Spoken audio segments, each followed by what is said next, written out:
இவ்வளவு பெரிய நம்பர் கேட்டு ஸ்கொயர் கேட்டா நம்ம எப்படி பயந்துருவோமா? பயப்படவே வேணாம். ஒரு முக்கியமான ஒரு கான்செப்ட் இருக்கு. இப்ப 3 ஸ்கொயர் அப்படின்னா நம்ம என்ன சொல்றோம் அப்படின்னு பாத்தீங்கன்னா 09 சொல்றோம். அப்ப 33 ஸ்கொயர் அப்படின்னா நம்ம என்ன பண்ண போறோம் அப்படின்னா இந்த 09 அப்படியே வந்து போட்டுட்டு இங்க எக்ஸ்ட்ரா எத்தனை 3 இருக்கு? ஒரே ஒரு 3 இருக்கா? அப்ப இங்க பின்னாடி இருந்து வரும்போது அப்படியே கம்மி பண்ணி எழுதுங்க. ஒரு வாட்டி கம்மி பண்ணி எழுதுங்க. ஏன்னா இங்க ஒரு 3 இருக்கு. அப்ப 8. அப்ப இங்க எழுதும் போது நீங்க என்ன பண்ணுங்க அப்படின்னா ஒரு வாட்டி இன்க்ரீஸ் பண்ணி எழுதிருங்க. அப்ப இதோட ஆன்சர் வந்து 1089.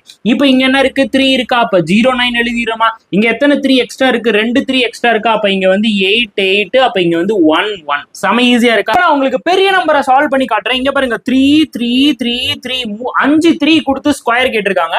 அப்ப இந்த 3 நம்ம ஸ்கொயர் பண்ணோம்னா 09 வந்திருக்கும். அடுத்து எத்தனை 3 எக்ஸ்ட்ரா இருக்கு? 4 3 எக்ஸ்ட்ரா இருக்கு.